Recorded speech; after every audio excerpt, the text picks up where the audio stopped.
আসসালামু আলাইকুম। আজ আমি আপনাদের মাঝে নিয়ে আসছি রেস্টুরেন্টের মতো করে পারফেক্ট স্বাদের চিকেন ফ্রাইড রাইসের রেসিপি। এই চিকেন ফ্রাইড রাইসটা কিন্তু অনেকেই রেস্টুরেন্টে গিয়ে অর্ডার করে খেয়ে থাকেন।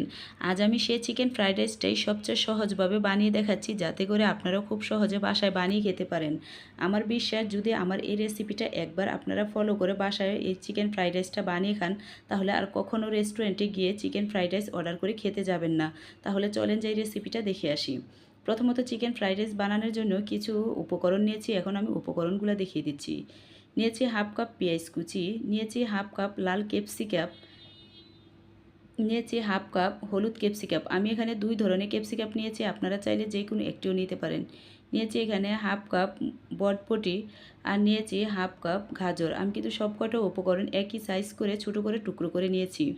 নিয়েছি দুইটা ডিম, আর নিয়েছি এখানে ঝালের জন্য কিছুটা কাঁচামরিচ। আমি 2 থেকে 3টা কাঁচামরিচ এভাবে কেটে নিয়েছি। নিয়েছি 2 টেবিল চামচ রসুন কুচি, আর নিয়েছি 1 টেবিল চামচ আদা কুচি। নিয়েছি 1 কাপ চিকেন। চিকেনটাকে আমি এভাবে পাতলা করে ছোট ছোট টুকরো করে কেটে নিয়েছি।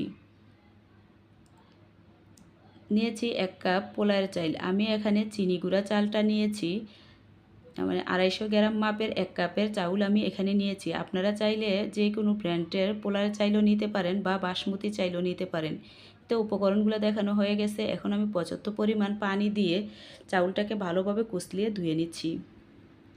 ভালোভাবে চাউলটা ধুয়ে পানিতে 30 মিনিট চাউলটাকে ভিজিয়ে রাখবো। তো 30 মিনিট পরে চাউলটা রান্না করার জন্য চুলায় একটা প্যানে পর্যাপ্ত পরিমাণ পানি দিয়ে দিচ্ছি 1 টেবিল চামচ লবণ, আর দিচ্ছি 2 টেবিল চামচ সয়াবিন তেল। তেলটা দেওয়ার কারণে ভাতটা অনেকটাই ঝুরঝুরে হবে। তো পানিটা বলক চলে আসলে এ পর্যায়ে দিয়ে দিচ্ছি ধুয়ে রাখা সেই পোলার চাউল। চাউলটা দিয়ে আমি 6 থেকে 7 মিনিট রান্না করে নিব, মানে ভাতটাকে 90% সিদ্ধ করে নিব। তো 7 মিনিট পর ফিরে আসছি। দেখেন ভাতটা কিন্তু হয়ে গেছে। এ পর্যায়ে যখন ভাতটাকে এভাবে টিপ দিবেন, তখন দেখবেন ভিতরে একটা সাদা মানে বিচির মতো দেখাবে। তখনই কিন্তু চুলাটা বন্ধ করে চুলা থেকে নামিয়ে পানি ঝরিয়ে এরকম কাপড়ের উপরে ঢেলে দিতে হবে। এরকম কাপড়ের উপরে ঢেলে দিলে কি হয়, মানে ভাতে যে পানিটা থাকে পানিটা কাপড়টা টেনে নিবে, আর ভাতটা অনেকটা ঝুরঝুরা হবে, আর খুব তাড়াতাড়ি কিন্তু ভাতটা ঠান্ডা হয়ে যাবে। এখন আমি 30 মিনিট ফ্যানের নিচে রেখে ভাতটাকে ভালোভাবে ঠান্ডা করে নিচ্ছি। তো চুলায় একটা প্যান বসিয়ে 1 কাপ পরিমাণ পানি দিয়ে গাজর আর মানে বটবটিটাকে সিদ্ধ করে নিচ্ছি।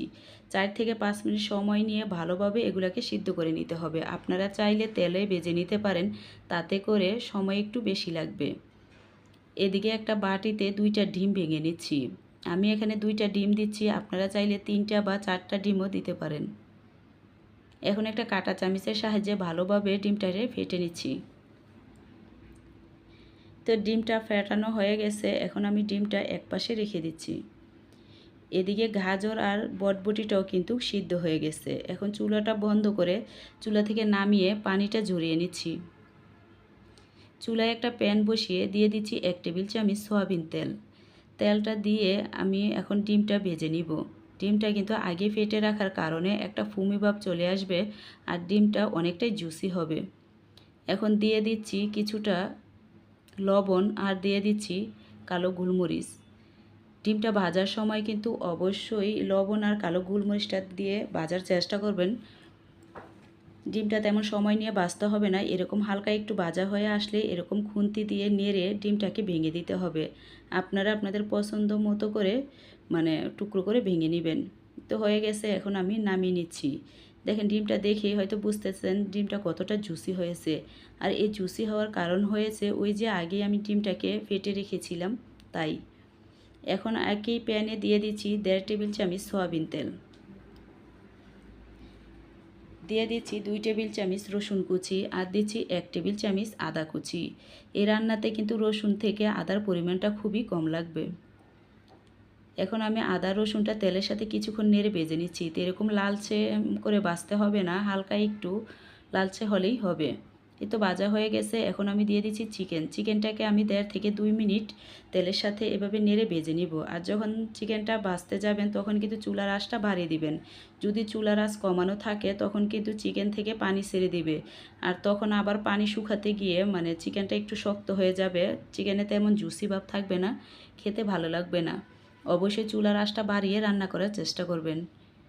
এখন আমি পরিমাণ মতো লবণ আর কালো গোলমরিচ দিয়ে আমি 1.5 থেকে 2 মিনিট রান্না করে নিচ্ছি।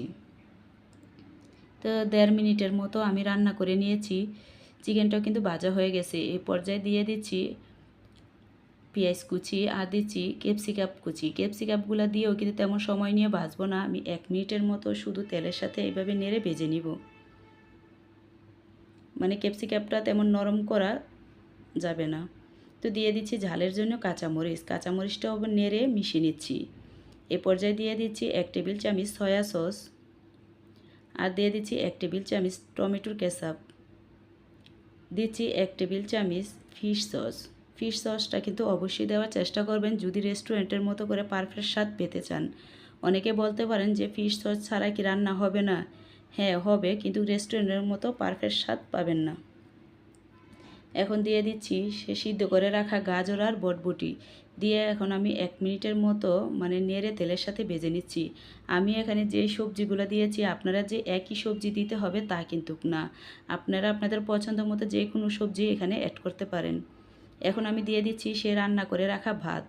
দেখেন ভাতটা কতটা ঝরঝরো হয়েছে। আপনারা যদি ভাতটাকে ঠিকঠাক মতো রান্না করতে পারেন তাহলে দেখবেন আপনাদের মানে চিকেন ফ্রাইড রাইসটা হবে ঠিক রেস্টুরেন্টের মতো করে পারফেক্ট ঝরঝরা। আমি যে উপকরণগুলো দিয়ে রান্না করেছি আপনারাও যদি ঠিক সেই উপকরণগুলো দিয়ে স্টেপ বাই স্টেপ ফলো করে রান্না করেন দেখবেন আপনাদের চিকেন ফ্রাইড রাইসটা হবে একদম পারফেক্ট রেস্টুরেন্টের মতো।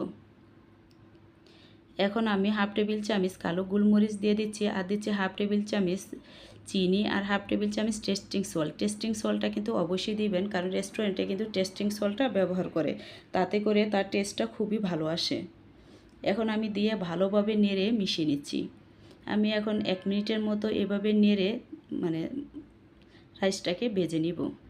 কিন্তু দেখেন হয়ে গেছে, আমি কিন্তু চুলাটা বন্ধ করে দিয়েছি। আর কতটা সুন্দর আর কতটা কালারফুল হয়েছে, ঠিক কিন্তু রেস্টুরেন্টের মতো হয়েছে। এরকম সুন্দর চিকেন ফ্রাইড রাইস যদি বাসায় এত অল্প সময়তে বানিয়ে খাওয়া যায় তাহলে কেন রেস্টুরেন্টে গিয়ে অনেক টাকা দিয়ে এই চিকেন ফ্রাইড রাইস অর্ডার করে খাবো। অবশ্যই আশা করি আপনাদের আমার এই রেসিপিটা অনেক অনেক ভালো লাগবে। যদি ভালো লেগে থাকে তাহলে প্লিজ একবার হলেও বাসায় রান্না করে খাবেন। আর আপনাদের কাছে কীরকম হয়েছে এই চিকেন ফ্রাইড রাইসটা অবশ্যই কমেন্টে জানাবেন। যদি ভালো লেগে থাকে তাহলে প্লিজ একটা লাইক আর একটা সাবস্ক্রাইব করে পাশে থাকবেন, যাতে করে নিত্য নতুন ভিডিও দেওয়ার সাথে সাথে আপনারা দেখতে পান। আজ পুরাটা ভিডিও দেখার জন্য আপনাদেরকে অসংখ্য ধন্যবাদ। আজ এখানেই বিদায় নিচ্ছি। খোদা হাফেজ। আবারও দেখা হবে নতুন কোনো ভিডিওতে।